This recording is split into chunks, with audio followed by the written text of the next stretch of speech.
Coucou les femmes 3.0, est-ce que toi aussi tu as tendance à trop réfléchir, tu as plein d'idées, ça va dans tous les sens, tu n'arrives pas à te concentrer et te recentrer et ça t'épuise, tu ne sais plus quoi en faire. Alors regarde cette vidéo, je vais t'expliquer comment faire en sorte que cela ne puisse plus être un obstacle pour toi.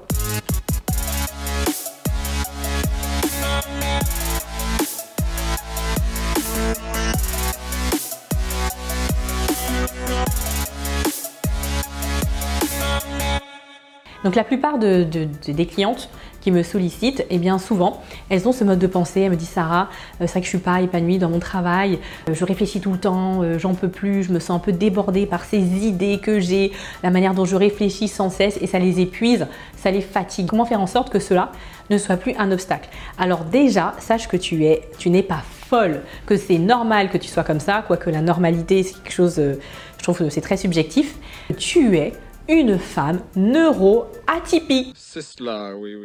Bienvenue dans le club. Ça fait 3 fois que j'entends neuro-atypique dans 3 vidéos. Oui, c'est normal. Tu recycles à chaque fois? Non, parce que je montrais la vidéo en fait. Alors, je n'aime pas les étiquettes, je le redis à chaque fois, mais clairement, le fait de savoir ce qu'est une femme atypique, eh bien, ça peut permettre de te libérer et de te sentir mieux. Si tu raisonnes ainsi, tu as ce mode de pensée, eh bien, tu es normale, tu n'es pas folle, tu es une femme neuro-atypique. Oui, donc ce mot, je ne sais pas si tu as entendu parler, tu penses que c'est un mot à la mode, etc. Je n'aime pas quand on rentre dans les étiquettes, mais clairement, ça peut t'aider à mieux te connaître. Par rapport au fait que tu réfléchis souvent, eh bien, c'est que tu dois certainement avoir ce qu'on appelle un mode de pensée en arborescence. Oui, qu'est-ce que ça veut dire? J'écoute. C'est important que tu puisses comprendre qu'est-ce qui se passe dans ton esprit. Eh bien, c'est que tu as une pensée en réseau. Il y a une idée que tu vas avoir dans ton esprit qui va t'emmener dans une autre idée. Cette idée va encore t'emmener dans une autre idée et ça va peut-être même t'inciter à changer de direction. Et cela, ça peut être un peu sans fin, hein, bien évidemment. Et quand tu as ce mode de pensée en arborescence, eh bien, c'est que tu vas penser à plusieurs choses en même temps.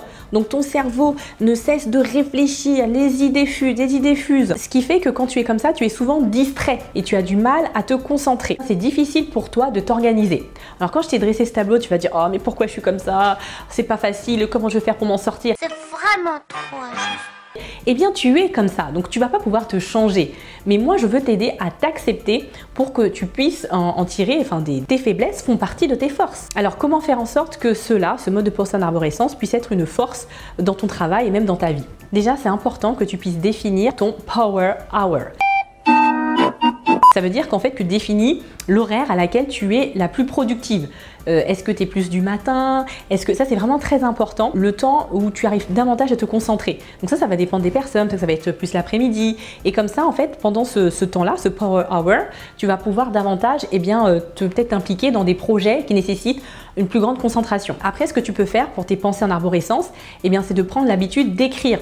Tu vois, tes pensées, ça veut dire que tu as plein d'idées. En fait, dans ces pensées, il y a des trucs, il y a tout en fait, hein, des choses à apprendre, à jeter, mais que tu puisses écrire tes pensées sur un cahier, ou alors si tu es plutôt digital, eh bien il y a des sites, tu peux utiliser par exemple des cartes heuristiques, ce qu'on appelle le mind mapping, et là ça va te permettre aussi avec une carte heuristique eh bien, de noter toutes tes idées. Par contre, ce que je t'invite à faire, c'est que quand tu vas noter tes idées, donc tu as plein d'idées, moi je te reconnais entièrement, je suis aussi comme ça, il va falloir faire la différence, la distinction entre tes idées, donc si ça correspond à un réel besoin, ou c'est juste une envie. Pour pouvoir savoir si cette idée, tu l'exploites tout de suite, ce qui est important aussi de savoir, c'est que est-ce que, si c'est vraiment un besoin, est-ce que ça va servir tes valeurs et est-ce que ça va servir aussi tes objectifs prioritaires dans ta vie?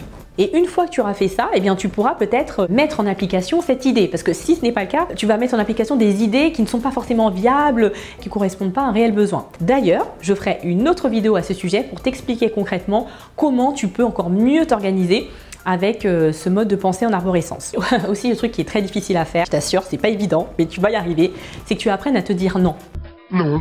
C'est que quand justement tu as tes idées, tu as fait le distinguo entre une idée une envie et un besoin, eh bien c'est de te dire je suis en train de travailler, j'ai une idée qui arrive dans ma tête, j'ai envie de faire quelque chose, je vais jusqu'au bout de ce que j'ai commencé. Voilà, il me reste peut-être 30 minutes, je me dis non dans l'immédiat, j'exploiterai cette idée plus tard et tu apprends à aller voilà, au bout de ta mission. C'est très challengeant, mais écoute, c'est efficace. Dans ta manière de t'organiser, quand tu as ce mode de pensée en arborescence, quand tu travailles, c'est important aussi de faire des pauses. Alors il y a plusieurs techniques de productivité, je ne veux pas toutes les balayer, mais je sais qu'en tout cas moi par exemple ce que je pratique, c'est que je fais des pauses toutes les 30 minutes. Alors voilà, il y a des études qui disent que le temps de concentration maximum est de 90 minutes, il y en a qui disent que c'est 30 minutes. Bon, il y a plusieurs choses. Moi en tout cas ça me correspond, donc c'est à toi de définir eh bien, ton temps maximal de concentration. Je pense qu'il y a des études, mais après c'est bien que tu puisses voir toi ce qui te correspond. Et puis après, que tu prennes l'habitude de t'arrêter, de faire une pause, faire quelque chose qui te ressource, etc. Ça va te permettre un peu de calmer un peu tes pensées, calmer ton mental.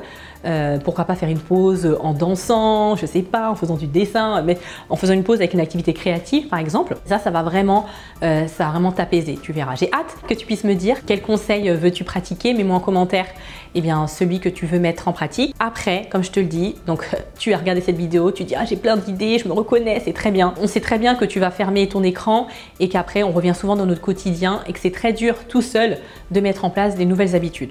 Alors si toi, aujourd'hui, Femme 3.0, tu te dis surtout que c'est une priorité pour toi de te sentir épanoui dans ta carrière, avec tes pensées en arborescence, avec toutes tes forces et tes faiblesses. Tu as envie vraiment de te sentir à ta place, que ce soit en tant que salarié ou entrepreneur. Eh bien, sache que je suis là pour t'aider. J'ai des solutions à te proposer. Alors, contacte-moi. Toutes les informations sont en bas de cette vidéo. Abonne-toi à ma chaîne. n'oublie pas de liker cette vidéo si elle t'a plu et de la partager si tu penses que ça peut aider certaines personnes. À très bientôt et time for action!